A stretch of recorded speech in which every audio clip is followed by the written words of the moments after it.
ጤና ይስጥልን የከበረ ሰላምታችን በመላው ዓለም ሆናችሁ ቃል ስፖርት ዩቲዩብ ቻናላችንን ለምትከታተሉ አድማጮቻችን ሁሉ ይድረስ ብለናል። ከሀገር ቤት እስከ ባህር ማዶ ለዚህም ሰዓት መርጠን ያሰናዳንላችሁን ስፖርታዊ ጥንቅሮች ልናስደምጣችሁ ተገኘን። እንደ ሁልጊዜው ላይክ አድርጋችሁን ጀምሩ ውድ ቤተሰቦቻችን። ሐሳብ አስተያየት ካላችሁ በዓለም ክለቦች ዋንጫ በክረምት የዝውውር መስኮት አሊያም በክለቦቻችሁ ወቅታዊ የዝውውር እንቅስቃሴ ጨምሮ በዕለታዊ መረጃዎቻችን ላይ ልታጋሩን ትችላላችሁ። በዚህኛውም ጥንቅራችን የተወሰኑ ሀገራዊ ጉዳዮችን ለእናንተ ውድ አድማጮቻችን የምናጋራችሁ ይሆናል። በዓለም ክለቦች ዋንጫ የምድብ 1 እና የምድብ 2 ኃላፊ ክለቦች ታውቋል። ለየት ያለው ነገር ግን ፓልሜራስ ከኢንተር ማያሚ ያረጉት ጨዋታ ላይ በተለይም ሜሲን አላፈናፍንም ጎል ካስቆጠርኩ እንደ ሮናልዶ ያለው የፓልሜራሱ ተከላካይ ሙሪሎ ገና 15ኛ ደቂቃ ላይ ስህተት ሰርቶ ነበር ግብ የተቆጠረበት። ለማንኛውም የምድብ 1 እና የምድብ 2 ኃላፊ ሀገራትን የተመለከተ ሰፋ ያለ ጥንቅር ይዘንላችኋል። ከዛ በተጨማሪም በዝውውር መስኮቱ ላይ የነቃ ተሳትፎን እያደረጉ የሚገኙ የአውሮፓ ክለቦችን ጨምሮ ዕለታዊ የቡድን ዜናዎቻችን በዚህኛውም ጥንቅራችን ተይዘዋል። በተወዳጁ የእንግሊዝ ፕሪሚየር ሊግ ከተላላቆቹ ክለቦች ጀምሮ አዳጊ ክለቦች ያላቸውን ጥሪት እያወጡ ተጫዋቾችን ማስፈረማቸውን ቀጥሏል። ትላንትና በርካታ ዝውውሮች በፕሪሚየር ሊጉ ተጠናቋል። በነገራችን ላይ ለዚሁ ከስምምነት የተደረሰባቸውም አሉ። የትኞቹ ክለቦች የሚለውን በቀደም ተከተል እናደርሳቸዋለን። በቢግ 6 ክለቦች ቶትንሃም ተጫዋች ለማስፈረም ከስምምነት ደርሷል። ሲቲ ቤት የቡድን ዜና እናነሳለን። በዓለም ክለቦች ዋንጫ እየተፋለሙ እንደሚገኙ ይታወቃል። ቼልሲዎችም ልክ በተመሳይ የዓለም ክለቦች ዋንጫ ጨዋታ አለባቸው። በተለይም ዛሬ በጣም ወሳኝ ጨዋታ ያደርጋሉ። ቼልሲ ቤት ብዙ ሂሳባዊ ስሌቶችን እናነሳለን። ለየት ያለ መረጃ ለቼልሲ ደጋፊዎች ይዘንላቸዋል። ከዛ ውጪ 3 ተጫዋቾች ላይ ቼልሲዎች እየሰሩት ያለውን እንቅስቃሴ በዝውውር መስኮቱ ለእናንተ ውድ አድማጮቻችን በተለይም ለቼልሲውያን እናጋራለን። ከሊቨርፑል ጋር በተያዘ ኮንትራቱን የማራዘሙ ነገር አጠራጣሪ ከሆነው ተጫዋቻቸው ጨምሮ ስላስፈረሙትና ስለለቀቁት ተጫዋች የምንላችሁ ነገር አለ ሊቨርፑል ቤት። ስለዚህ የቡድን ዜናና የዝውውር መረጃ ሊቨርፑል ቤት በስፋት ተይዟል። አርሰናል ከአንድ ቢግ 6 ክለብ ጋር ሲያደርገው የነበረው ድርድር በዋጋ ምክንያት ፈርሷል። የትኛው ቢግ 6 ክለብ ጋር ነው አርሰናል ሲደራደር የነበረውንና ለየትኛው ተጫዋች የሚለው እናደርሳቸዋለን። ከዛ በተጨማሪ ትላንትና አንድ ወሳኝ የሚባል ድርድር አድርገዋል ከአንድ ተከላካይ ጋር። የትኛውን የሚለውን እናነሳለን። በአርሰናል በኩል ከአጥቂ ስፍራ ጋር በተያዘ አንድ ያገኘነው መረጃ ሲኖር የቡድኑ ቁልፍ ተጫዋች ሰበብ አያስፈልገንም እያለ ይገኛል። አርሰናል ከዝውውር ጋር በተያዘ በርካታ ጥንቅሮች እናነሳለን። የቡድን ዜናችንም እንደተያዘ ነው። አርሰናላውያን እስከ ፕሮግራማችን ፍጻሜ እንደዚሁ ቆዩ። ዩናይትድ ቤት ሲጠበቅ የነበረው ነገር በስተመጨረሻም ሆኗል። ዩናይትድ ብሪያን መቤሞ ሰበር መረጃ ይዘንላቸዋል ለዩናይትዳውያን። ከዛ ውጪ ማንቸስተር ዩናይትድ የተጫዋች ቀያሪ ሊያደርግበት ይችላል የተባለውን ዝውውር ዩናይትድን አለቅም ስላለው ተጫዋች በሳውዲ ስለሚፈለገው የማንቸስተር ዩናይትድ ተጫዋች አዲሱ ፈራሚ ማቲያስ ኩና 100 ሚሊዮን ፓውንድ ስለታቀደላቸው ተጫዋቾች ጨምሮ በርካታ መረጃ ለዩናይትድ ደጋፊዎች እናደርሳችኋለን። እስከ ፕሮግራማችን ፍጻሜ ከቆያችሁ እነኚህን ብቻ አይደለም በርከት ያሉ ጥንቅሮችን ይዘናል የምታደምጡ ይሆናል። ከእናንተ የሚጠበቀው እንደ ሁልጊዜው ላይክ አድርጋችሁን መጀመር ብቻ ነው። ሐሳብ አስተያየታችሁን እንዳልኳችሁ በዓለም ክለቦች ዋንጫ አሊያም በክረምት የክለቦቻችሁ እንቅስቃሴ ወይም በፕሮግራማችን ይዘት እያጋራችሁን እስከ ፕሮግራማችን ፍጻሜ ቆዩ። ላይክ፣ ሰብስክራይብ፣ ሼር ማድረግ እንዳይረሳ። ሀገራዊ ጉዳይ ስለያዝን እሱን አስቀድመን እንደ ሁልጊዜው ዛሬም እንጀምር። በኢትዮጵያ ፕሪሚየር ሊግ የመጨረሻ ሳምንት መርሃ ግብር አርባ ምንጭ ከተማ ከሃዲያ ሆሳዕና ጋር ያደረጉት ጨዋታ በአርባ ምንጭ ከተማ 1-0 አሸናፊነት ተጠናቋል። የአርባ ምንጭ ከተማን ብቸኛ የማሸነፊያ ግብ ቡጣቃ ሽመና በ50ኛው ደቂቃ ላይ ከመረብ ማሳረፍ ችሏል ግቧን። በውድድር ዓመቱም 47 ነጥቦችን መሰብሰብ የቻለው አርባ ምንጭ ከተማ 7ኛ ደረጃ ላይ ይገኛል። አሁን በጊዜያዊነት ሀዲያ ሆሳዕና በበኩሉ በተመሳሳይ 47 ነጥቦች በመሰብሰብ የውድድር ዓመቱን አጠናቋል። ስለዚህ ሁለቱም 47 ነጥብ አላቸው። በግብ ክፍያ ብቻ ነው የሚለያዩት። የመጨረሻ የሁለቱን ክለቦች የደረጃ ሰንጠረዥ ሁኔታ ሐሙስ ፕሪሚየር ሊጉ ሲጠናቀቅ እንደዚሁ እናደርሳችኋለን። ሌላው በመጨረሻ ሳምንት ላይ መርሃ ግብራቸውን በድል ያጠናቀቁት ወላይታ ዲቻዎች ናቸው። ድሬዳዋ ከተማን በቴድሮስ ኃይለማርያም የ80ኛ ደቂቃ ግብ 1-0 አሸንፈዋል። ወላይታ ዲቻ ደግሞ በውድድሩ ነጥባቸውን 48 ሲያደርሱ ድሬዳዋ ከተማዎች 43 ነጥብ ይዘው ነው ዓመቱን ያጠናቀቁት። ስለዚህ ሐሙስ ነው የዚህንም ደረጃ ውጤት እንደዚሁ ለእናንተ ውድ አድማጮቻችን ይፋ የምናደርገው። ዛሬም የኢትዮጵያ ፕሪሚየር ሊግ 2 ጨዋታዎች ይደረጋሉ። በመጨረሻው ሳምንት ሐዋሳ ከተማ ከአዳማ ከተማ፣ ፋሲል ከነማ ከሲዳማ ቡና የሚያደርጓቸው ጨዋታዎች እጅግ በጣም ተጠባቂ ጨዋታዎች ናቸው። በተለይም በፕሪሚየር ሊጉ ለመትረፍ በሚደረገው ጥረት ላይ እጅግ በጣም ወሳኝ ጨዋታ ናቸው የዛሬዎቹ። ለማንኛውም ሐዋሳ ከተማ ከአዳማ ከተማ፣ ፋሲል ከነማ ከሲዳማ ቡና የመጨረሻ ሳምንት ጨዋታቸው እንደዚሁ ዛሬ የሚያደርጉ ይሆናል። ወደ ባህር ማዶ ስፖርታዊ ጥንቅሮቻችን ደግሞ እንሻገር። ውድ ቤተሰቦቻችን ትላንት የምድብ 1 እና 2 ኃላፊዎችን ለየን በዓለም ክለቦች ዋንጫ። ዛሬ የምድብ 3 እና 4 እንለያለን። በተለይም እጅግ በጣም ወሳኙ ጨዋታና በጉጉት የሚጠበቀው ኦክላንድ ሲቲ ላይ ቦካ ጁኒየርስ ዛሬ ስንት ያስቆጥራል የሚለው ነው። ምሽት 4 ሰዓት የሚጀምር መርሃ ግብር ነው። ከዛ ውጪ ቤኔፊካም ከባየር ሙኒክ ይጫወታሉ። ቤኔፊካ የቤት ስራውን ጨርሷል። ኦክላንድ ሲቲ ላይ 6 ግብ አስቆጥሮ ዛሬስ ባየርንን እንዴት የሚለው ይጠበቃል። ለማንኛውም ምድቡን ባየር ሙኒክ በ6 ነጥብና በ11 ግብ አንደኛ ሆኖ ማለፉን ያረጋገጠ ይመስላል። ቤኔፊካዎች ደግሞ በእርግጥ ዛሬ እርስ በርስ ስለሚገናኙ ከባየር ሙኒክ ጋር ድል ካደረጉ በጣም ወሳኝ ነው። ቦካ ጁኒየርስ በ1 ነጥብ እና በ1 የግብ ዕዳ ሶስተኛ፣ ኦክላንድ ሲቲ 0 ነጥብ 16 የግብ ዕዳ ይዘው 4ኛ ደረጃ ላይ ተቀምጠዋል። ስለዚህ የዛሬው ጨዋታ እጅግ በጣም ወሳኝ ነው የሚሆነው። በተለይም ቦካ ጁኒየርስ ምን ያህል ግቦችን ያስቆጥርበታል ኦክላንድ ሲቲ ላይ የሚለው ነገር ከቤኔፊካና ከቦካ ጁኒየርስ ኃላፊው እንለያለን። ምክንያቱም ባየር ሙኒክን በንጻሬነት እጅ ይሰጣል ተብሎ ስለማይጠበቅ ለቤኔፊካ ማለት ነው። ቦካ ጁኒየርስም እድል አለው። በነገራችን ላይ ቤኔፊካና ባየር ሙኒክ ጨዋታቸውን በአቻ ውጤት የሚያጠናቅቁ ከሆነ እንደዚሁ አንደኛና ሁለተኛነታቸውን እንዳስጠበቁ ወደ 16ቱ ሊያልፉ ይችላሉ። ሌላኛው መርሃ ግብር ሎስ አንጀለስ ከፍላሚንጎ፣ ኤስ ቱኒስ ከቼልሲ የሚያደርጉት ጨዋታ ደግሞ ከሌሊቱ 10 ሰዓት ጀምሮ የሚደረጉ ጨዋታዎች ናቸው። ይህ ምድብ በራሱ ለቼልሲ እጅግ በጣም ፈታኝ ነው። በቼልሲ የመረጃ ክፍለ ጊዜ በስፋት እናነሳዋለን ይህንን ጨዋታ። ፍላሚንጎ ግን ምድቡን በ6 ነጥብና እንደዚሁም ተጨማሪ 4 ግቦች አሉት። ትልቁ ለቼልሲ ስጋት የሆነው እዚህ ጋር ነው። ቼልሲ 3 ነጥብና ምንም ግብ የለውም፣ 0 የግብ ክፍያ ነው ያለው። እንደዚሁ ኤስ ቱኒስ 3 ነጥብና 1 የግብ ዕዳ አለበት።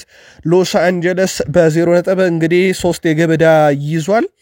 ኦልሞስት ከዚህ ምድብ ለማለፍ አሁን ቼልሲና ኤስ ቱኒስ እርስ በርሳቸው አንድ መፋለማቸው። ሁለተኛ ፍላሚንጎ በምን ያህል የግብ ልዩነት ለቼልሲ ይሸነፋል የሚለው ደግሞ ሌላ በጣም ወሳኝነት አለው። ጨዋታውን በቼልሲ የመረጃ ክፍለ ጊዜ እናነሳዋለን። እነኚህ ጨዋታዎች ደግሞ ከሌሊቱ 10 ሰዓት ጀምሮ እንደዚሁ መደረግ ይጀምራሉ።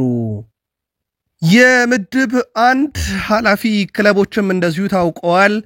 በጣም አዝናኝ ከነበረው ጨዋታን ጀምር ፖርቶ ከአል አህሊ ያደረጉት ጨዋታ ነው። ሁለቱ 8 ግብ በ90 ደቂቃ ቢያስመለክቱንም ተያይዘው የወደቁ ክለቦች ሆነዋል። ግብ በማስቆጠር ረገድ ለአል አህሊ አሊ 15ኛው 47ኛውና 51ኛው ደቂቃ ላይ 3 ግቦችን አስቆጥሮ ሃትሪክ ሲሰራ በዓለም ክለቦች ዋንጫም ሁለተኛው ሃትሪክ ሆኖ ተመዝግቧል። ቤን ራማዲን 64ኛው ደቂቃ ላይ 4ኛዋን ግብ እንደዚሁ ማስቆጠር ችሏል። ሌላኛው የፖርቶና 4 ግቦች ሞራ፣ ጎሜዝ፣ ሳኑሲና ፔፔ ማስቆጠር ችሏል። ነገር ግን እዚህ ጨዋታ ላይ ለተመልካች አዝናኝም ቢሆን 4 ግቦችን በሁለቱም ተመልክተን በድምሩ 8 ግቦችንም ብንመለከት ለተመልካች ፍጹም አዝናኙ የምሽቱ ጨዋታ ቢሆንም ሁለቱ ክለቦች ግን አንድ ነጥብ ብቻ ነው ከ4 ግብ በኋላ መጋራት የቻሉት። በዚህም ከምድቡ 3ኛና 4ኛ ሆነው ተሰናባች ሆነዋል። ሌላው ሲጠበቅ የነበረው የኢንተር ማያሚና የፓልሜራስ ጨዋታ ነው። እነኚህ ሁለት ክለቦች ያደረጉትም ጨዋታ ባቸው ውጤት መጠናቀቁን ተከትሎ ነው ተያይዘው ያለፉት። በግብ ማስቆጠር ደረጃ ኢንተር ሚያሚዎች 2 ግቦችን አስቆጥሮ ይመሩ ነበር 2-0። አሌንዲ 16ኛው ደቂቃ ላይ ሉዊስ ሱዋሬስ ከረፍት በኋላ 65ኛው ደቂቃ ላይ ግብ አስቆጥሮ ኢንተር ሚያሚ የምድቡ አንደኛ ሆኖ አላፊ ቡድን ይመስል ነበረ። በኋላም ላይ ግን ፓልሜራሶች 80ኛው ደቂቃ ላይ ፓሊኒዮ 88ኛው ደቂቃ ላይ ማውሪሲዮ ባስቆጠሯቸው ሁለት ግቦች ከመመራት ተነስተው ጨዋታውን 2-2 በሆናቸው ውጤት አጠናቀዋል። ሉዊስ ሱዋሬዝ በዚህ ጨዋታ ላይ ደግሞ የጨዋታው ኮከብ እንደዚሁ ተብሎ ሲመረጥ ሊዮኔል አንድሬስ ሜሲ በጨዋታው ላይ የቢጫ ካርድ ሰለባም እንደነበረ ተመልክተናል። ውጤቱን ተከትሎ ፓልሜራስ 5 ነጥቦችን ይዞ 2 የግብ ክፍያ አንደኛ ሆኖ ማለፉን አረጋግጧል። የሊዮኔል አንድሬስ ሜሲ ቡድን ኢንተር ሚያሚ ተመሳሳይ 5 ነጥቦችን ይዞ ሁለተኛ ሆኖ አጠናቋል። አልአህሊ የግብፁ ክለብ አሳዛኙ ተሰናባች ነው። 4 ነጥብ ይዞ 1 ግብ ዕዳ ኖሮበት ሶስተኛው ነው ሲወድቅ ፖርቶ በ1 ነጥብ ከዚህ ምድብ ላይ የመጨረሻውን ደረጃ ይዞ ማጠናቀቁ ተረጋግጧል። ውጤቱን ተከትሎ ሊዮኔል አንድሬስ ሜሲ የቀድሞ ክለቡ ፓሪስ ሰን ዠርሜንን በጥሎ ማለፍ ይፋለማል። ፒኤስጂ ከኢንተር ማያሚ፣ ፓልሜራስ ከቦታፎጎ እንደዚሁ በጥሎ ማለፍ ጨዋታቸውን ሲያደርጉ ካሁኑ የበርካቶችን ቀልብ የሳበው ኢንተር ማያሚ ከፓሪስ ሰን ዠርሜን የሚያደርጉት ጨዋታ ይሆናል ማለት ነው። ሜሲ ለመጨረሻ ጊዜ የአውሮፓ እግር ኳስ ሲሰናበት በፓሪስ ሰን ዠርሜን በኩል እንደነበረ ይታወቃል። ጨዋታው ካሁኑ የበርካቶችን ቀልብ የሳበ ሆኗል። ምድብ 2 ላይ የነበሩ ጨዋታዎችን እንመልከት። በዓለም ክለቦች ዋንጫ በምድብ 2 አትሌቲኮ ማድሪድ ከቦታፎጎ ያደረጉት ጨዋታ በአትሌቲኮ ማድሪድ 1-0 አሸናፊነት ተጠናቋል። አንቷን ግሪዝማን 87ኛው ደቂቃ ላይ ግብ አስቆጥሮ ጨዋታው 1-0 ተጠናቀቀ። ግን አንድ ግብ ለአትሌቲኮ ማድሪድ በቂ አይደለም። ከዚህ ምድብ ተሰናብቷል። በጣም ያልተጠበቀ ነበረ። ዣን ኦ ብላክ በቂ አይደለም፣ በጣም ያናድዳል። ነገር ግን ለመውደቃችን ምክንያቱ ይህ ጨዋታ አይደለም ብሏል። ለመውደቃችን ምክንያቱ የመጀመሪያው ጨዋታ ላይ ነው፣ ያኔ ነው ጥፋቱን ያጠፋ ነው ብሏል። በእርግጥ ምንም ጥርጥር የለውም። ትላንትናም ነግረናችሁ ነበረ። በፓሪስ ሰን ዠርሜን ከሽንፈቱ በላይ የ4 ግብ ልዩነት ዋጋ አስከፍሎታል ትላንትና አትሌቲኮ ማድሪድን። ዲያጎ ሲሞኔ ግን በዚህ አይስማሙም። ለሽንፈታችን ወይም ለመውደቃችን ምክንያቱ ዳኞች ናቸው ብለዋል እሳቸው። ሁሉም ውሳኔዎች ከኛ በተቃራኒው ነበሩ። የምድብ 3ቱም ጨዋታ ለእኛን የመሩ ዳኞች ከኛ በተቃራኒው ቆመዋል። ለመውደቃችን ምክንያት የዳኝነት ውሳኔ ነበር ሲሉም ከውድድሩ ስንብት በኋላ ሐሳባቸውን አጋርተዋል። የአውሮፓ ሻምፒዮኑ ፓሪስ ሰን ዠርሜን ምንም እንኳን በቦታፎጎ ተሸንፎ ከዚህ ምድብ አንደኛ ሆኖ የማለፍ ስጋት ውስጥ ወድቆ እንደነበረ ይታወቃል። ትላንትና ግን ሲያትል ሳውንደርስን 2-0 በሆነ ውጤት ድል በማድረግ አንደኛ ሆኖ ከምድቡ ማለፉን አረጋግጧል። ከቫራትስኬሊያን አስደናቂ ግብ 35ኛው ደቂቃ ላይ አስመለከተን። የውድድር ዓመቱ ሌላ በጣም አስደናቂ ተጫዋች አሽራፍ ሀኪሚ 66ኛው ደቂቃ ላይ ሁለተኛዋን ግብ አክሎም ፓሪስ ሰን ዠርሜን ጨዋታውን 2-0 በሆነ ውጤት ድል ማድረግ ችሏል። ከቫራትስኬሊያን በነገራችን ላይ ሶስተኛ የምድብ ጨዋታው ነው። በእነኚህ 3 የምድብ ጨዋታ ሶስተኛ የግብ ተሳትፎ ነው በዓለም ክለቦች ዋንጫ። 1 ግብ ትላንት አስቆጠረ። 2 አሲስቶች ከዚህ ቀደም ነበሩት። ለፓሪስ ሰን ዠርሜን በውድድር ዓመቱ በተለይም ከአጋማሽ ጀምሮ ነው መጫወት የጀመረው። አስደናቂ ጊዜን እያሳለፈ ይገኛል። የምድብ 2 ኃላፊ ክለቦች ደግሞ የአውሮፓ ሻምፒዮኑ ፓሪስ ሰን ዠርሜን ከ3 ጨዋታ 6 ነጥብና 5 ግቦችን ይዞ አንደኛ ሆኖ ሲያጠናቅቅ ቦታፎጎ በ3 ጨዋታ 6 ነጥብና 1 ግብ ይዞ ሁለተኛ ሆኖ ማለፉን አረጋግጧል። አትሌቲኮ ማድሪድም ልክ እንደ ሁለቱ ክለቦች ሁሉ 6 ነጥብን ይዞ ቢያጠናቅቅም 1 የግብ ዕዳ አለበት። ያ ማለት በጨዋታው ላይ 2 ተጨማሪ ግቦች ያስፈልጉት ነበረ ቦታፎጎን ቀድሞ ለማለፍ።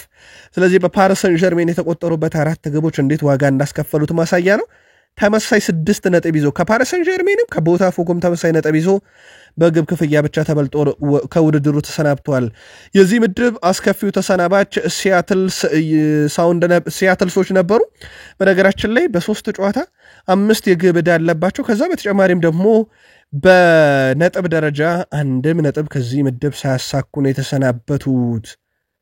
እዚሁ የዓለም ክለቦች ዋንጫ ላይ ተጨማሪ መረጃዎችን ለማድረስ ስፔን፣ ብራዚል፣ ሞሮኮ እንደዚሁም አሜሪካ በቀጣይ የሚካሄደውን የዓለም ክለቦች ዋንጫ ለማስተናገድ ፍላጎት እንዳላቸው ተረጋግጧል። አስቀድማ ጥያቄ አቅርባ የነበረችው ብራዚል ነበረች። እንደውም ከሰሞኑ ዣኒ ኢንፋንቲኖ ብራዚል ይሄንን ጥያቄ ስታቀርብ በጣም ደስተኛ እንደነበሩ ተናግረዋል። ምክንያቱም ብራዚል የእግር ኳስ ሀገር መሆኗን ተከትሎ ማለት ነው።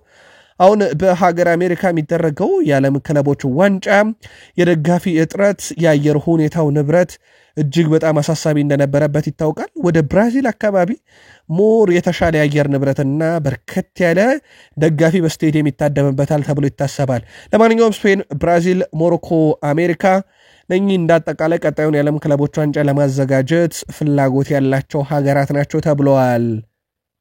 ዛሬ ኦክላንድ ሲቲ ከክለብ ብሩጅ ጨዋታ ያደርጋሉ።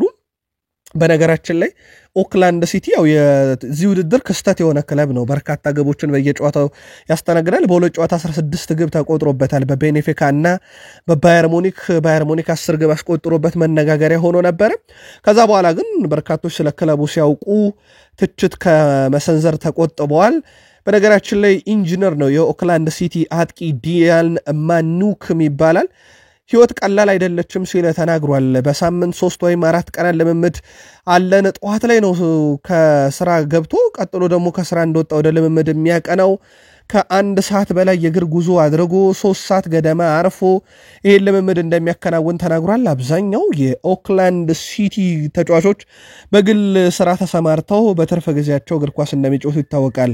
እናም የኦክላንድ ሲቲው አጥቂ በዚህ ደረጃ ለመጣ ክለብ ትልቅ ክብር ይገባዋል ብሏል።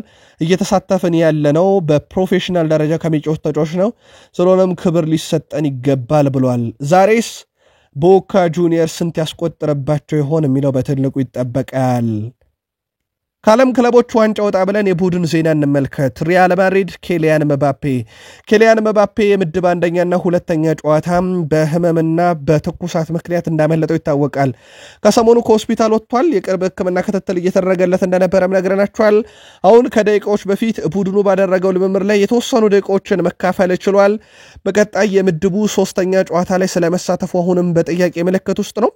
100% የተረጋገጠ ነገር የለም። ግን ቢያንስ በተሻለ መንገድ ዓለም ክለቦች ዋንጫን አሜሪካ ከተጓዘው የሪያል ማድሪድ ስብስብ ለጊዜውም ቢሆን ተገሎ የነበረው ኬሊያን መባፔ በተወሰኑ ደቂቃዎች ላይ ከደቂቃዎች በፊት በነበረው ልምምድ ላይ መሳተፍ ችሏል።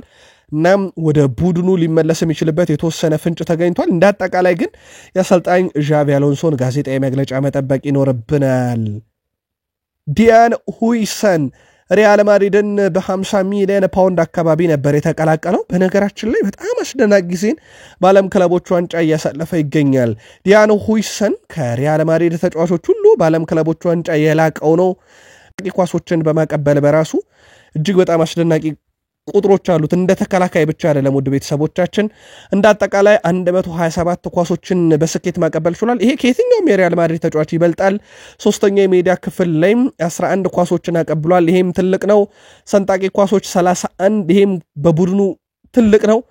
10 የግብ ዕድል ፈጥሯል። ተከላካይ ነው። ይሄም ከሪያል ማድሪድ የትኛውም ተጫዋች ይበልጣል።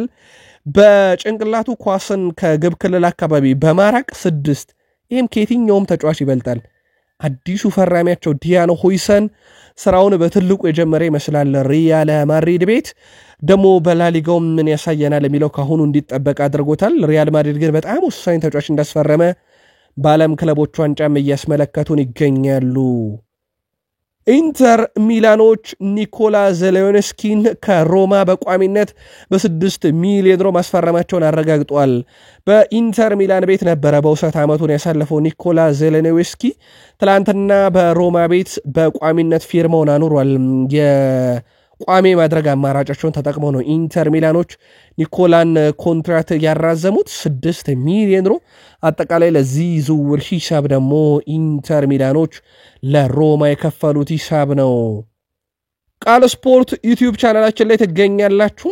ከሀገር ቤት እስከ ባህር ማዶ የተመራረጡ ስፖርታዊ ጥንቅሮችን እያጋራናችሁ እንገኛለን። ከተወዳጁ የእንግሊዝ ፕሪሚየር ሊግ ታላላቅ ክለቦች ብቻ ወዳገኘናቸው ዕለታዊ መረጃዎቻችን እንሻገር። በድጋሜ ላይክ፣ ሰብስክራይብ እና ሼር እያረጋችሁን እስከ ፕሮግራማችን ፍጻሜ እንድትቆዩ በአክብሮት ጋበዝን። ኒካስል ዩናይትዶች ተጫዋች ለማስፈረም ከስምነት ደርሰዋል።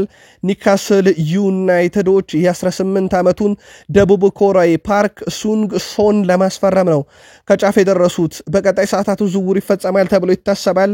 ቀጣይ ዓመት በአውሮፓ መድረክ የሚሳተፈው በተለይም በአውሮፓ ሻምፒዮንስ ሊግ የሚሳተፈው የኤዲያው ቡድን ኒካስል ዩናይትድም እንደዚሁ ራሱን በደንብ እያጠናከረ ይገኛል።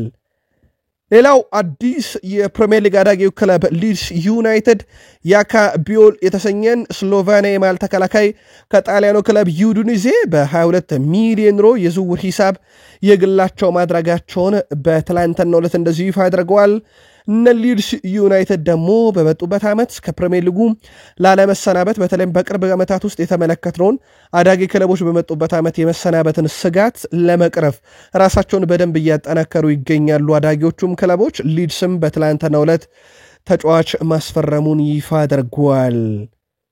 የኦሊቨር ግላስነሩም ቡድን ክሪስታል ፓላስ ቀጣይ ዓመት በኢሮፕ ሊግ እንደሚሳተፍ ይታወቃል። በተለይ ማንቸስተር ሲቲን በኤፍኤ ካፕ ማሸነፉን ተከትሎ ነበር በደረጃ ሰንጠረዡ 12ኛ ሆኖ ቢያጠናቅቅም ፕሪሚየር ሊጉን ወክሎ ቀጣይ ዓመት በኢሮፕ ሊግ እንደሚሳተፍ ያረጋገጠው የኦሊቨር ግላስነር ቡድን ክሪስታል ፓላስ አርጀንቲናውን ግብ ጠባቂ ዋልተር ቤኔቴዝን ከኤርዲቪዚዮ ክለብ ፒኤስቪ አይንዶቨን በነፃ ዝውውር ማስፈረማቸውን እንደዚሁ ይፋ አድርገዋል። ምሽት በነበረ መረጃችን ላይ የአያክስ አነስተኛ ድርሻ ወይም 43% በ200 ሚሊዮን ዩሮ መሸጡን ነግረናቸዋል። ይሄም ፓላስ በቀጣይ ውድድር ዓመት ከአንድ ክለብ ጋር በኤሮፕ ሊግ አይሳተፍም በአንድ ባለቤት ተይዞ በሚለው በሊዮን ተይዞ በሚለው ቅሬታ ነበረበት። እሱን ቅሬታ መቅረፋቸውንም እንደዚሁ ነግረናችሁ ነበር።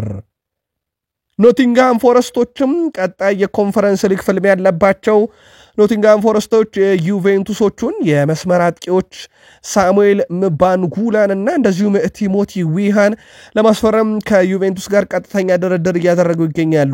ከ20 ሚሊዮን ዩሮ በላይ በሆነ ክፍያ ድርድርም ላይ ናቸው ተብሏል።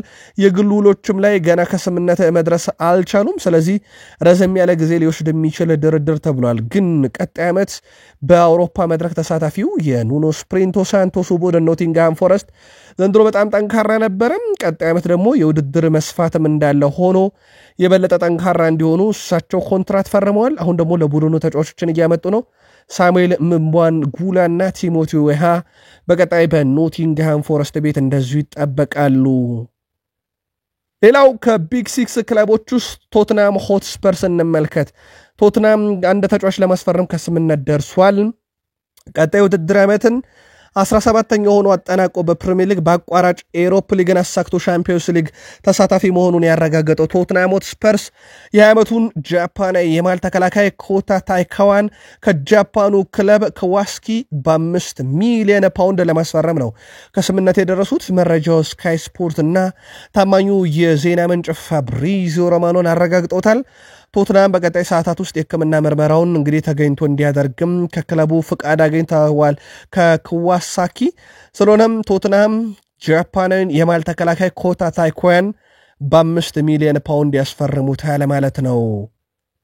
የማንቸስተር ሲቲ ተጫዋች ሪኮ ሊዊስ በዋይዳ ካዛብላንካ ጨዋታ በተመለከተው ቀይ ካርድ ምክንያት የተጨማሪ 2 ጨዋታ ቅጣት መጣሉን ፊፋ ይፋ አድርጓል። የፊፋ ዲሲፕሊን ኮሚቴ የተጫዋቹን ጥፋት ከመረመረ በኋላ ከባድ ጥፋት በማለት 3 ጨዋታዎች እንዲቀጣ መወሰኑ ይፋ ተደርጓል። ያንም ተከትሎ ሪኮ ሊዊስ ማንቸስተር ሲቲ ከዩቬንቱስ ጋር የሚያደርገው የምድብ የመጨረሻ ጨዋታ ያመልጠዋል። በተጨማሪም ተጫዋቹ ማንቸስተር ሲቲ 16 ውስጥ የሚያደርገው ጨዋታም በተመሳሳይ እንደዚሁ የሚያመልጠው ይሆናል። ፊፋ አስቀድሞም ይሄንን ነገር አሳውቆ ነበረም የዲሲፕሊን ኮሚቴ እንደሚኖረውና ተጫዋቾች የተመለከቷቸው የማስጠንቀቂያ ካርዶች አለም ቀይ ካርዶች ዳግም ተገምግመው ሊያድግም ሊቀነስም ይችላል የሚል መግለጫን ከጨዋታው በፊት አሳውቆ ነበር ለክለቦች። በዚህ መሰረት የሲቲው ተጫዋች ሪኮ ሊዊስ የዚህ ሰለባ ሆኗል። ለማንኛውም ከባድ ጥፋት በሚል 3 ጨዋታዎችን የሲቲው ተጫዋች ይቀጣል ማለት ነው። የሰማዮቹ ዋና አሰልጣኝ ኤንዞ ማሬስካ ቡድናቸው በከፍተኛ ሙቀት ምክንያት ለመመድ ማድረግ አስቸጋሪ ሆኖበታል ብለዋል። ፊላደልፊያ ያለው ሙቀት አስቸጋሪ መሆኑን ያስረዱት አሰልጣኙ ለመመድ መስራት የማይቻል ሲሉ ገልጸዋል። ቡድኑ በሙቀቱ ምክንያት አጭር ለመመድ ማድረጉን የጠቆሙት ማሬስካ ስለ ጨዋታ እቅድ ብቻ ነው ያየነው፣ ከዛ በላይ አልቻልንም ሲሉ ተደምጠዋል። በዛሬው ዕለት በነበረው ልምምድ ላይ ሜዳ ውስጥ የአየር ፍሰቱን ለማስተካከል በኢንዱስትሪ ደረጃ ጥቅም ላይ የሚውል ትልቅ ፋን ተጠቅመንም ነበር ብለዋል።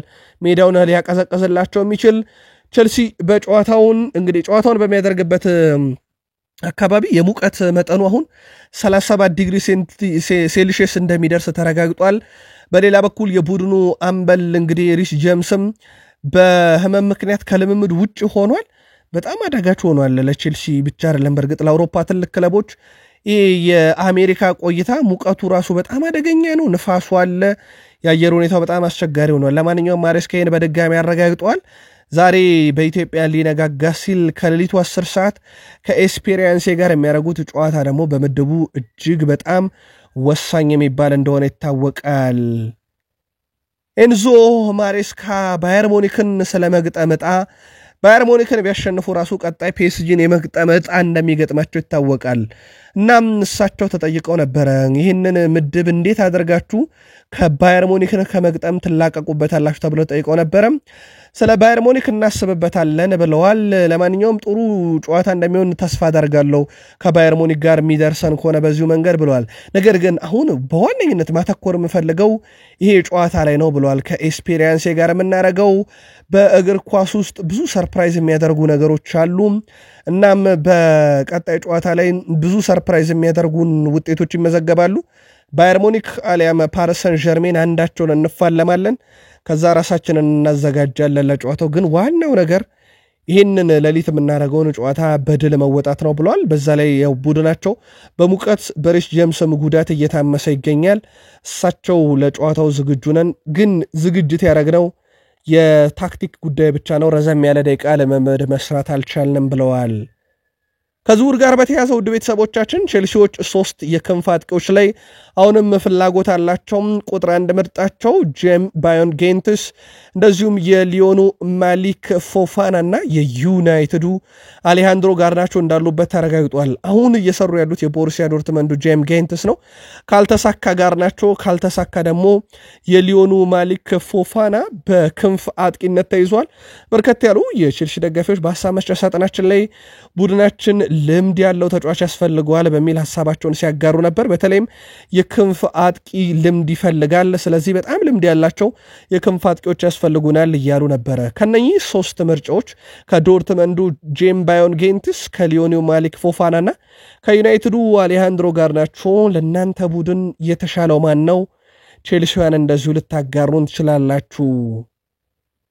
ቼልሲ በሂሳባዊ ስሌት ይሄን ምድብ አንደኛ ሆኖ ማጠናቀቅ ካለበት፣ በነገራችን ላይ ፍላሚንጎ ዛሬ በሎስ አንጀለስ የሚሸነፍበት የግብ ብዛት መጠን ራሱ ይወስኗል።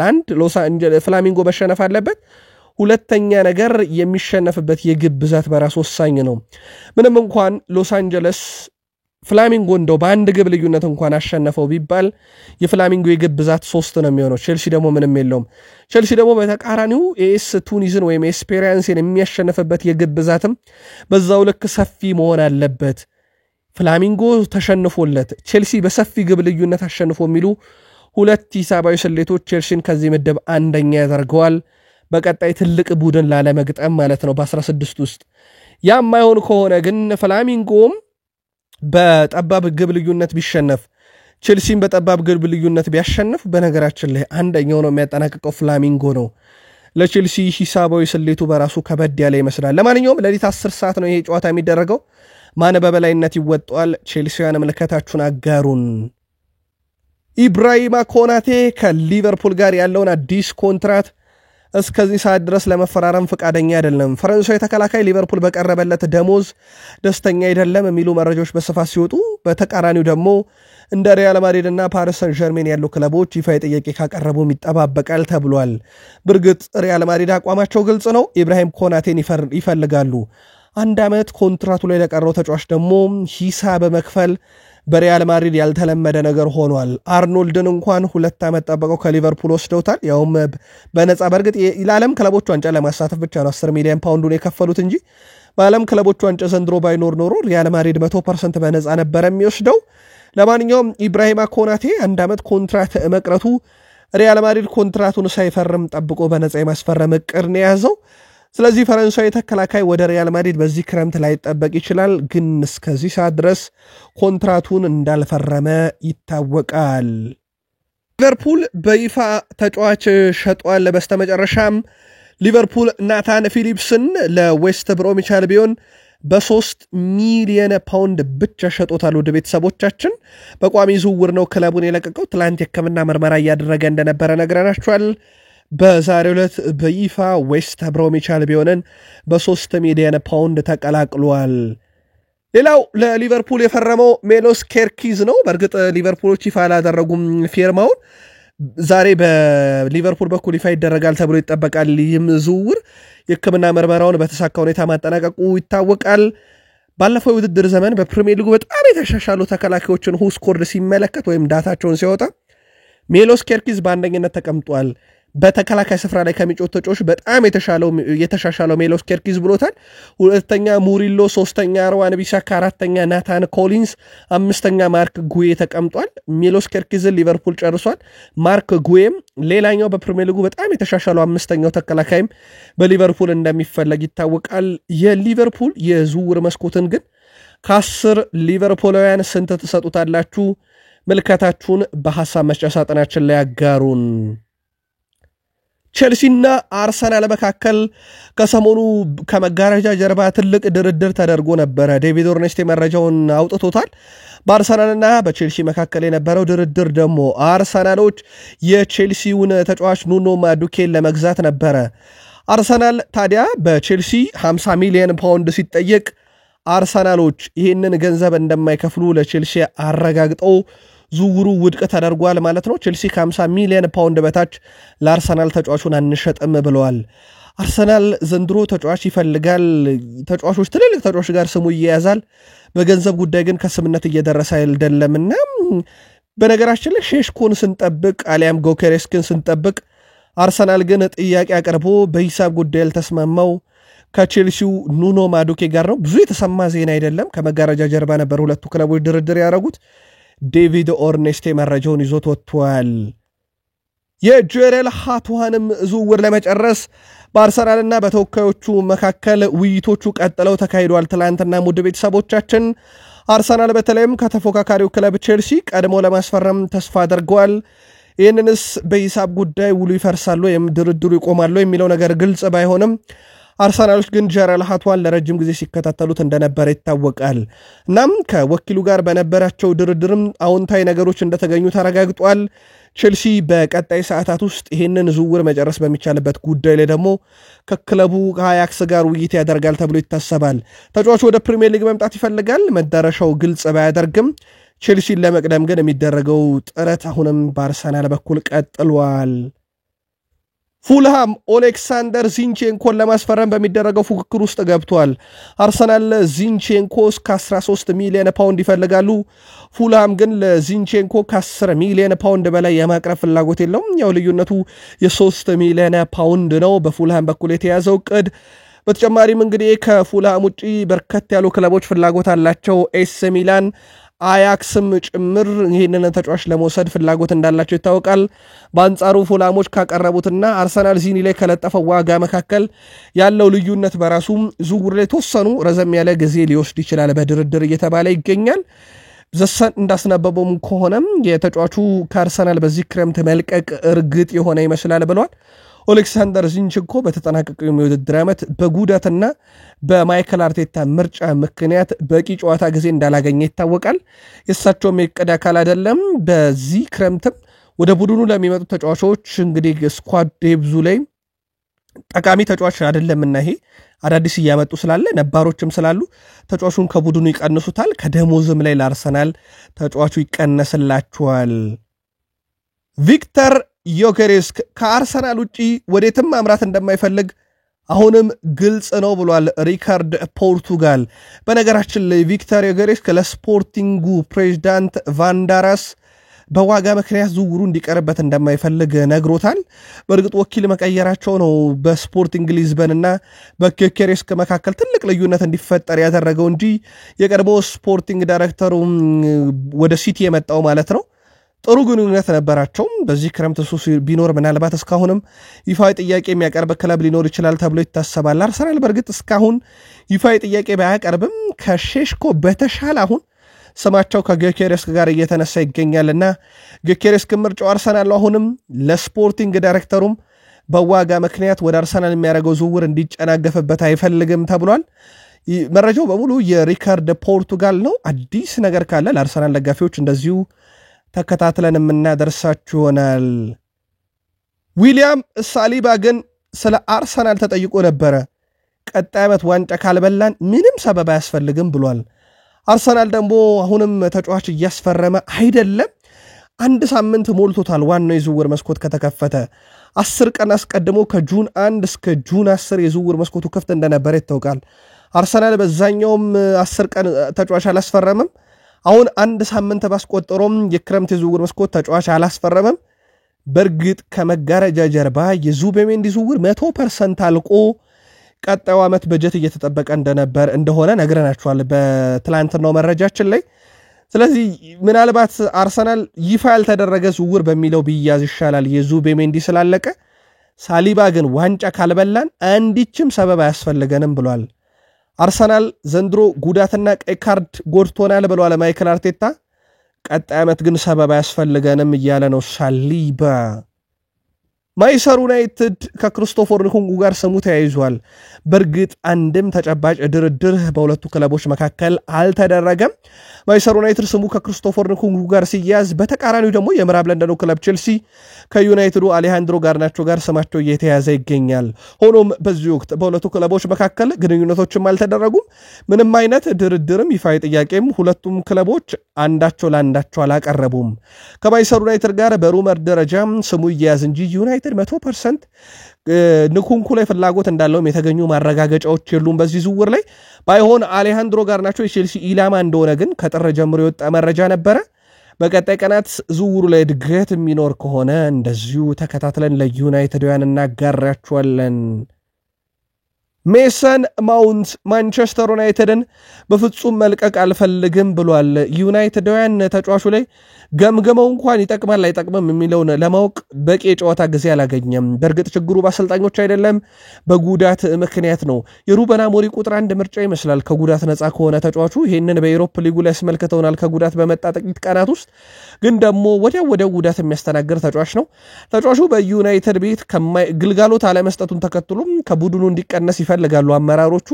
በሩበን አሞሪም ኃይል ብቻ ያለ ተጫዋች ነው። እሱም ቀጣይ ዓመትም በዩናይትድ የመቆየት ፍላጎት አለኝ፣ በፍጹም ዩናይትድን መልቀቅ አልፈልግም ብሏል።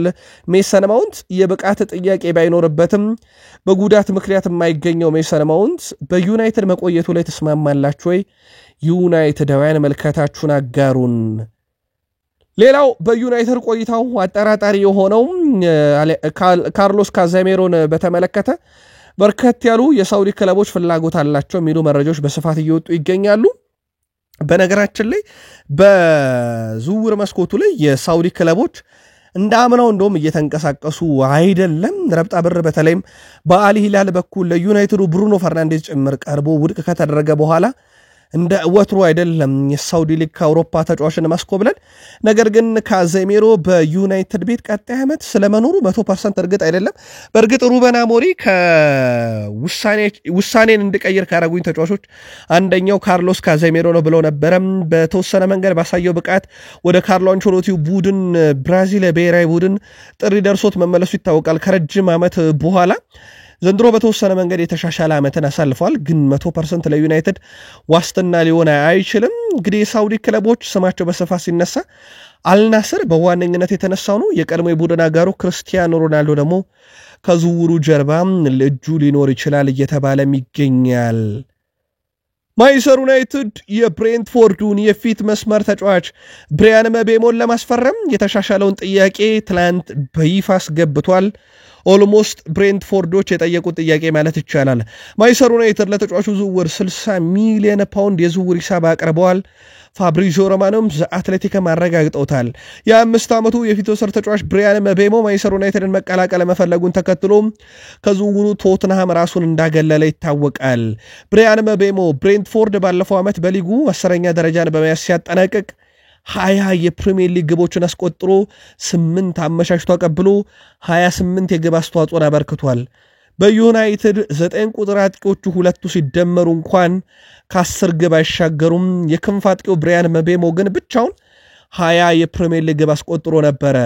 የልጅነት ህልሜ የዩናይትድን መለያ ለብሶ መጫወት ነው ያለው ካሜራዊናዊ ብሪያን ምቤሞ የሀገሩ ልጅ አንድሬ ኦናና የሚጫወትበትን ዩናይትድን ቀዩን መለያ ለብሶ በኦልድ ትራፎርድ የመጫወት ህልሙን ለማሳካት ዩናይትዶችም ተጫዋቹን የገላቸው ለማድረግ የሚደረገው ጥረት አሁን ወሳኝ ምዕራፍ ላይ ደርሷል። ብሬንትፎርድ የጠየቁት ሂሳብ በጣም የቀረበ ነው። ስለዚህ በቀጣይ ሰዓታት ውስጥ የብሬንትፎርድ ምላሽ ይጠበቃል። በፍጹም ውድቅ ያደርጉታል ተብሎ አይታሰብም። ብሪያን ምቤሞ በራሱ ዚዝውር ላይ የራሱን ጫና ሊያሳርፍ ይችላል ተብሎ ይታሰባል። ወደ ዩናይትድ ለመቀላቀል ካለው ፍላጎት አንጻር የብሬንትፎርድን ምላሽ በዝውውር ሂሳቡ ላይ ይፋ እናደርጋለን። ለዩናይትድ ሰበር ዜና ነበር። ዩናይትዶያን በጣም የጠበቁትና የዘገየባቸውም ዝውውር እንደነበረ ይታወቃል። ለማንኛውም ዩናይትድ ሁለተኛውንና እጅግ የተሻሻለውን 60 ሚሊዮን ፓውንድ የዝውውር ሂሳብ ትላንትና ገቢ አድርጓል። ማቲያስ ኩኛ ድንቅ ተጫዋች ነው፣ ጨዋታውን በሰከንድ ልዩነት መቀየር የመቻል አቅም አለው ብለዋል። የቀድሞ አሰልጣኙ የወልቭስ አሰልጣኝ ቪቶር ፔሬራ ናቸው። አሁን በዩናይትድ ይገኛል ማቲያስ ኩኛ። እርሱ ድንቅ ክሎት አለው። እርሱ እኛን በዚህ ክረምት መልቀቅ እንደነበረበት ሁላችንም ተረድተናል ብለዋል። እርሱ ማንቸስተር ዩናይትድ ትልቅ ነገር ለመፍጠር አሁን ላይ እድሉን በሚገባ አግኝቷል። ዩናይትድ በታሪኩ ውስጥ ካገኛቸው ምርጡም ተጫዋች እንደሆነ ምንም ጥርጥር የለውም ብለዋል የቀድሞ አሰልጣኙ ቪቶር ፔሬራ። በእርግጥ ብዙ የተለዩ ኳሊቲዎች አሉት። ብራዚላዊ መሆን በራሱ ከእግር ኳስ ጋር የተለየ ቁርኝት እንዳላቸው ይታወቃል። ለማቲያስ ኩኛም ከኳስ ጋር በጣም ጥሩ ምቾት የሚሰማው የዘመኑ 10 ቁጥር ነው። በተለይም ኳስን ይዞ ረጅም ደቂቃ መቆየት፣ ድሪብል ማድረግ፣ ቴክኒካል የሚባሉ ግቦችን የማስቆጠር ክህሎቱ ደግሞ በዩናይትድ ከብሩኖ ፈርናንዴዝ ጎን ተጣምሮ በትልቁ እንድንጠብቀው ያደርጋል። ለማንኛውም የቀድሞ አሰልጣኙ ቪቶር ፔሬራ ምስክርነታቸውን ሰጥተዋል ለዩናይትዱ ማቲያስ ኩኛ። ማንቸስተር ዩናይትድ ከአካዳሚ ተጫዋቾቹ አጠቃላይ 100 ሚሊዮን ፓውንድ የዝውውር ሂሳብ ማግኘት ይፈልጋል ተብሏል። ከጋርናቾ 60 ሚሊዮን ፓውንድ፣ ከራሽፈርድ 40 ሚሊዮን ፓውንድ አካባቢ እንዳጠቃላይ ይፈልጋሉ። ዩናይትድን እነኚህን ተጫዋቾች ሸጦ የሚያገኘው 100 ሚሊዮን ፓውንድ ደግሞ በዝውውር መስኮቱ ላይ ገቢና ወጪውን ለማስተካከል በጣም ይጠቅመዋል። እስከዚህ ሰዓት ድረስ ግን አንድም ክለብ የትኛውም አይነት ሂሳብ ይዞ አልመጣም። በእርግጥ በጋርናቾ ጉዳይ ዩናይትድን ያነጋገሩ በርካታ ያሉ ክለቦች አሉ። ዩናይትድም አቋሙን ግልጽ አድርጓል ለመሸጥ። ነገር ግን ይፋዊ የገንዘብ ጥያቄ ይዞ መጥቶ ለዩናይትድ ሁለቱንም ተጫዋቾች እስከዚህ ሰዓት የጠየቀ የለም። ማንቸስተር ዩናይትድ የቅድመ ውድድር ዝግጅቱን ሊጀምር ደግሞ 13 ያህል ቀናቶች ብቻ ቀርቶታል። ተጫዋቾቹ ከዩናይትድ ጋር ልምምድ አብረው ይሰራሉ አይሰሩም የሚለውም ነገር እስከዚህ ሰዓት ግልጽ አይደለም። ከሰሞኑ ጋርናቾ የራሽፈርድን የአስቶን ቪላውም 9 ቁጥር መለያ ለብሶ በማህበራዊ ትስስር ገጹ ላይ ካጋራ በኋላ ወንድሜ የሚል መልእክት ራሽፈርድ እንዳስተላለፈለት ይታወቃል። በነገራችን ላይ አንዳንድ ለዩናይትድ ቅርብ የሆኑ ምንጮች ከዚህ ልጥፍ በኋላ ለመሆኑ ጋርናቾና ራሽፎርድ የትኛው ቀረቤታቸው ነው እንደዚህ ወዳጅ ያደርጋቸው የሚል መረጃ ሲያወጡ ነበር። ጆን ኢቫንስ በማንቸስተር ዩናይትድ ሊቆይ ይችላል ተብሏል። እግር ኳስ እየተጫወተ ሳይሆን በአዲስ ሚና ነው። ከክለቡ በይፋ እንደተሰናበተ ይታወቃል፣ ወይም ጫማ እንደሰቀለ ይታወቃል። ኢቫንስ በአዲስ ሚና በዩናይትድ የሚቆይ ሲሆን ስራውም በውሰት የሚለቁ ወጣት ተጫዋቾችን መከታተል ነው ተብሏል። ያም ማለት ዩናይትድ ለሌሎች ክለቦች ለእድገታቸው ሲል በውሰት የሚሰጣቸው ተጫዋቾች የመጫወቻ ደቂቃ ማግኘትን፣ እድገታቸውን መቆጣጠር ማለት ነው። ወደ ዋናው ቡድን እንዲያድጉ ድሎችን ማመቻቸትን ጨምሮ አጠቃላይ የአካዳሚ ተጫዋቾች ላይ ስራዎችን ይሰራል ተብሎ ይታሰባል። በእርግጥ ሲመጣም ለዋናው ቡድን ማደግ የሚችሉ ተጫዋቾችን ማብቃት በትልቁ የተሰጠው ኃላፊነት እንደነበር ይታወቃል። በኋላም ላይ ነው ዩናይትድ ሳይታሰብ 2 ዓመት በተከታታይ ኮንትራት አስፈርሞት በቡድን ውስጥ የኋላ መስመሩን በተከላካይ ሚና እንዲመራ የተደረገው። ለማንኛውም ከ2 ዓመት ቆይታ በኋላ የፈርጊ የመጨረሻው ተጫዋች በዩናይትድ ቤት ጆን ኢቫንስ ከእግር ኳስ በኋላ በአዲስ ሚና በዩናይትድ ቤት ይቆያል። ዛሬም የኢትዮጵያ ፕሪሚየር ሊግ የመጨረሻ ሳምንት ሁለት ጨዋታዎች ሐዋሳ ከተማ ከአዳማ ከተማ፣ ፋሲል ከነማ ከሲዳማ ቡና ጋር የሚያደርጉ ይሆናል። ባለም ክለቦች ዋንጫ ኦክላንድ ሲቲ ከቦካ ጁኒየርስ፣ ቤኔፊካ ከባየር ሙኒክ ምሽት 4 ሰዓት ጀምሮ የምድቡን ሶስተኛና የመጨረሻ ጨዋታቸውን ያደርጋሉ። ባየር ሙኒክ ምድቡን በ6 ነጥብ አንደኛ፣ ቤኔፊካ በ4 ነጥብ ሁለተኛ፣ ቦካ ጁኒየርስ በ1 ነጥብ ሶስተኛ፣ ኦክላንድ ሲቲ በ0 ነጥብ አራተኛ ደረጃ ላይ ነው። ኦክላንድ ሲቲ መውደቁን አረጋግጧል። ሌላው ከሌሊቱ 10 ሰዓት ሲል ጀምሮ ሎስ አንጀለስ ከፍላሚንጎ፣ ኤስ ቱኒስ ከቼልሲ ወይም ኤስፔራንሴ ከቼልሲ ጋር ጨዋታቸውን ያደርጋሉ። ይህን ምድብ ደግሞ ፍላሚንጎ በ6 ነጥብ ይመራል። ቼልሲ በ3 ይከተላል። በግብ ክፍያም ምንም የለውም። ኤስፔራንስ በተመሳይ 3 ነጥብ በአንድ የግብ ዕዳ ሶስተኛ፣ ሎስ አንጀለስ በ0 ነጥብ እንዲሁም 3 የግብ ዕዳ ይዞ ምድቡ ግርጌ ላይ ይገኛል ማለት ነው። ከዚህ ምድብ እነማን ያልፋሉ? ምልከታችሁን በሐሳብ መስጫ ሳጥናችን ላይ ያጋሩን። ቃል ስፖርት ዩቲዩብ ቻናላችን ከሀገር ቤት እስከ ባህር ማዶ ለዚህ ሰዓት እናንተ ውድ አድማጮቻችን ብትሰሟቸው ብለን መርጠን ያሰናዳልናችሁ ስፖርታዊ ጥንቅር ፍጻሜው እዚህ ጋር ሆነ። ላይክ፣ ሰብስክራይብ እና ሼር ማድረግ እንዳይረሳ። እንደዚሁም ዛሬ በሚደረጉ ጨዋታዎች ላይ ምልከታችሁን በፕሮግራማችን ይዘት አሊያም በክለቦቻችሁ የክረምት የዝውውር መስኮት እንቅስቃሴ ልታጋሩን ትችላላችሁ። አበቃን። ሰናይ ቀን።